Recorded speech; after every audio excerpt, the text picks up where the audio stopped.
Group number 2 presents Digital Rights and Responsibility. Group number 2 presents Digital Rights.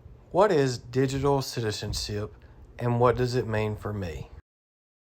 Mediasmarts.ca defines digital citizenship as the ability to navigate our digital environments in a way that's safe and responsible and to actively and respectfully engage in these spaces. Which means I have rights and I have responsibilities when it comes to being a good digital citizen. A couple of things to ponder. How do we show our students our personal connection? That is all of our responsibilities to be a good digital citizen. How do we help our students understand the effects of cyberbullying and how it can affect someone for the rest of their life? We are all responsible to be a good digital citizen. It is our responsibility as educators to teach our students the importance of being a good digital citizen. We should be showing them real-life examples, showing them a connection.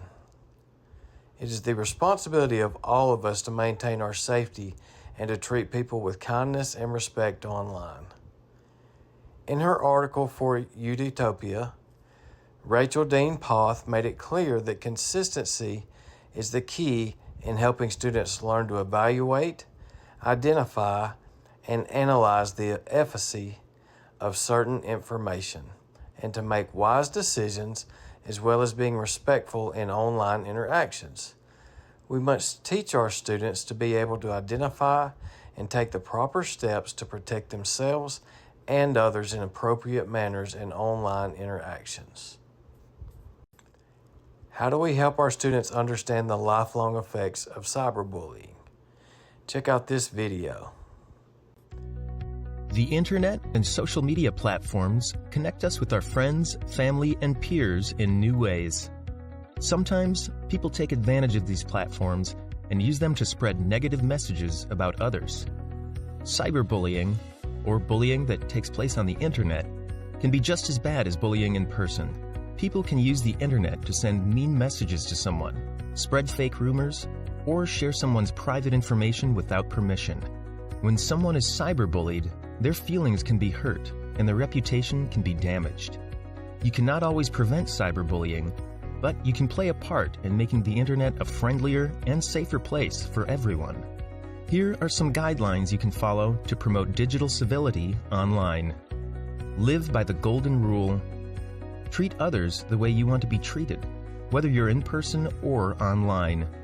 Avoid sending negative messages and participating in behavior that can hurt someone else. Respect differences. We're all different in many ways. When you interact with people online, respect their differences in opinion, experience, and culture. Even if you don't agree with something that another person shares online, you should still treat them with respect and make the internet a friendly space for communication. Pause before replying. Before you share anything online, always pause and think about the consequences. Will your message hurt someone else? Will it damage your reputation or the safety or reputation of others? Think twice before sharing online. Stand up for yourself and others. If you feel unsafe online, you should feel comfortable to remove yourself from a situation and report it to someone you trust. When you see cruel or dangerous activity online, offer support to those involved and report the incident to someone you trust. We can all play a part in making the internet a safe and friendly place for everyone. Do your part and be a responsible digital citizen online.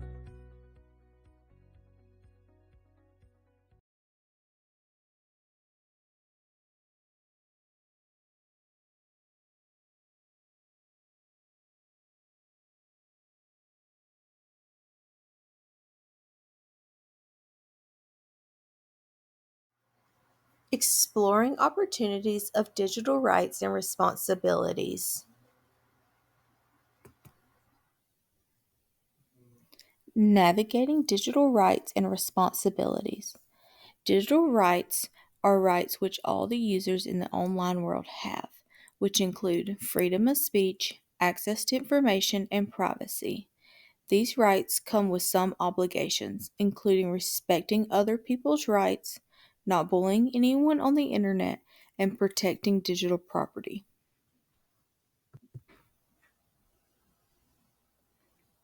There are many opportunities associated with digital rights and responsibilities.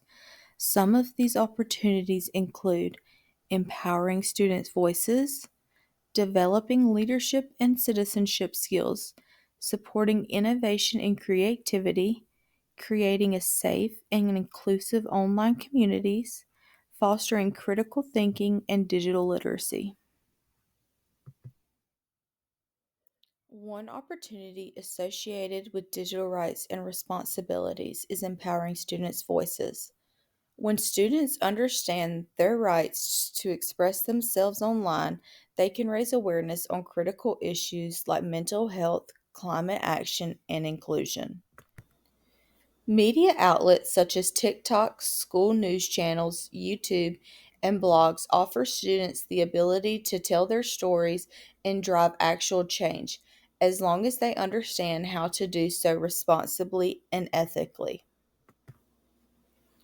One example where we see students using their voices to make a difference in a digital world is the PBS Student Reporting Lab. Students across the U.S. create news segments on actual issues like mental health, climate change, and radical equity.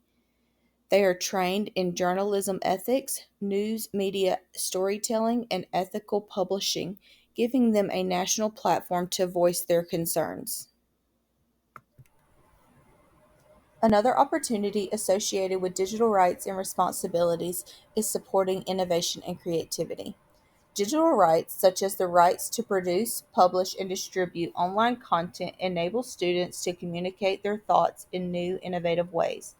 From producing apps, composing digital music, and building websites, students are now producers, not just consumers of knowledge. This opportunity is only fully realized when paired with online responsibilities, such as copyright familiarity, accurate quotation of sources, protecting individual data, and practicing ethical net habits. When students are educated to innovate responsibly, they become creative, internet literate, and considerate of others' labors, skills indispensable in the modern digital world. Technovation Girls Challenge empowers students worldwide to design mobile application that addresses challenges in their communities. Students learn about their intellectual property, digital citizenship, and ethics of content creation as they work on developing innovative tech solutions.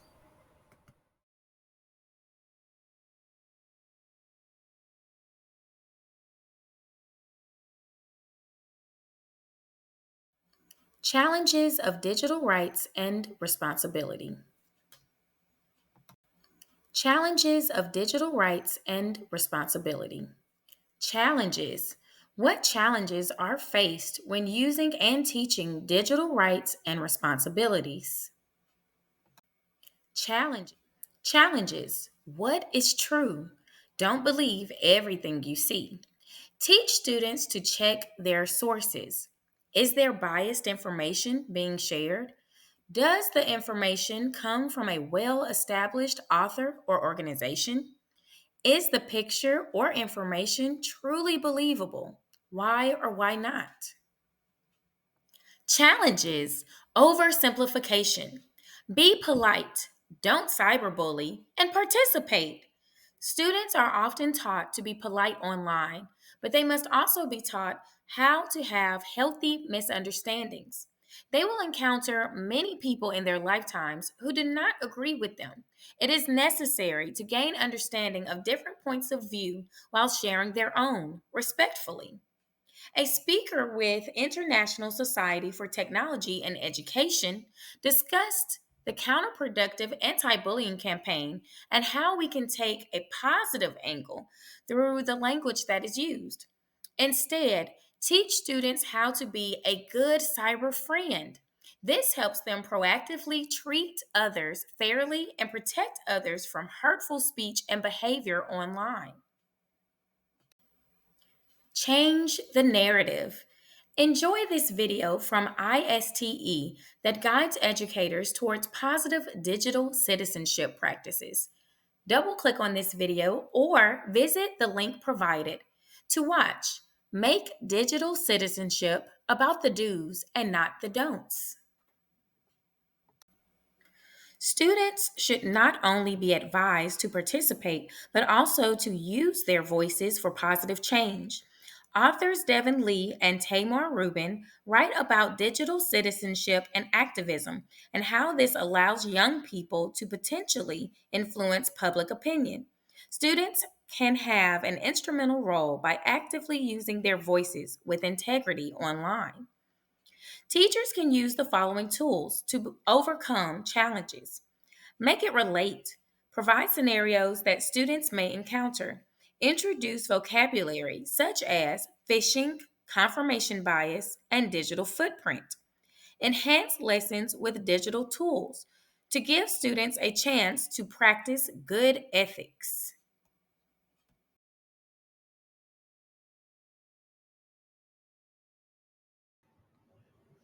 Hey everyone, it's Darius, and I'll be talking about our strategic vision, or in other words, how to resolve or help mitigate the issue of cyberbullying, and also at the same time, how to increase digital citizenship awareness among P through 12 learners. We also have a couple of guiding questions to think about as we go through this section of the presentation. Number one, how can we empower P through 12 learners to become proactive digital citizens who contribute to a positive online environment rather than passively observing and participating in negativity? Number two, considering the evolving nature of online interactions, what are the most critical skills and understandings that P through 12 learners need to navigate the digital world responsibly and ethically? One powerful strategy to help resolve and mitigate cyberbullying is to foster a school-wide culture of empathy, respect, and digital citizenship. This goes beyond just teaching rules. It involves creating an environment where students understand the impact of their online actions and feel empowered to be upstanders rather than bystanders. This can be achieved through a multifaceted approach that we'll go through on the next slide.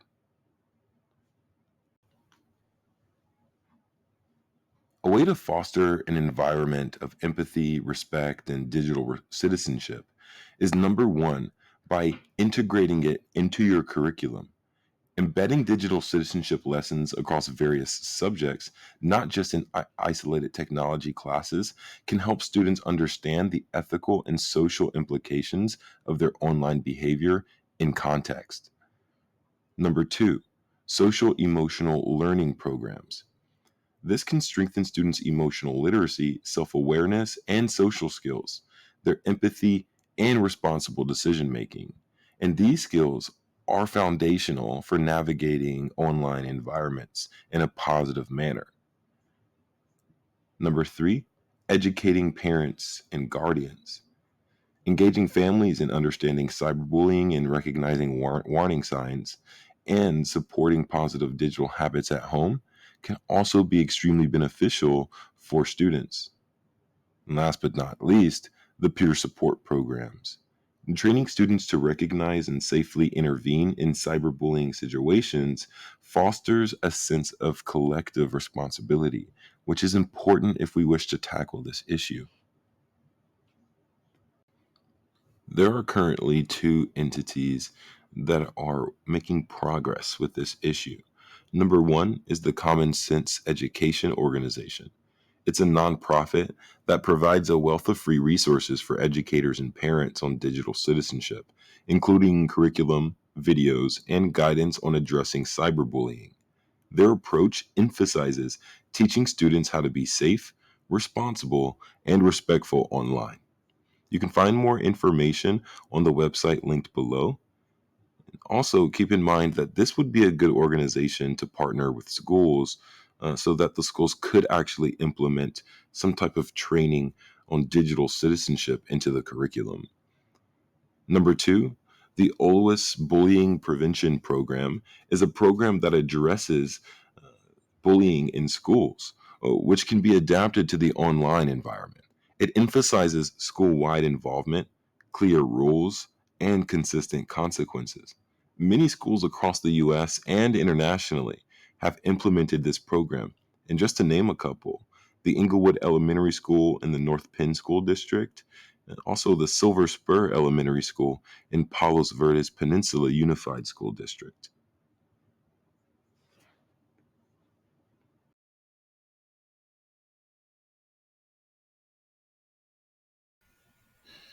Hello, I'm Jose Breezel, and in my part of the presentation, I'll walk through key strategies to help P through 12 students become responsible digital citizens. I'll share how Clark County schools and others like us can take action to teach students how to navigate today's digital world safely and ethically.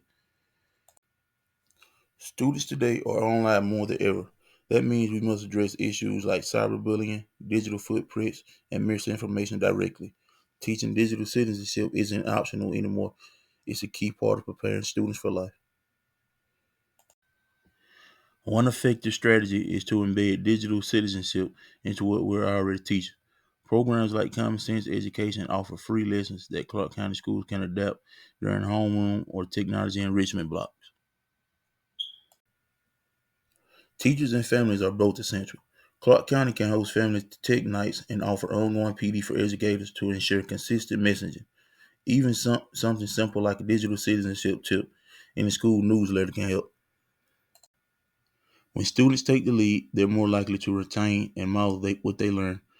Clark County could support student-created PSAs, peer mentoring, or digital citizenship week where students share what responsible online behavior looks like. I've also created a YouTube playlist of short, high-quality videos. These are ideal for lunch and class discussions in Clark County schools or anywhere digital habits need to tune up. This topic matters to me because I see how often students struggle with online boundaries. We give them in person, we're not online too. Clark County has everything we need to lead in this space using free, easy to use tools.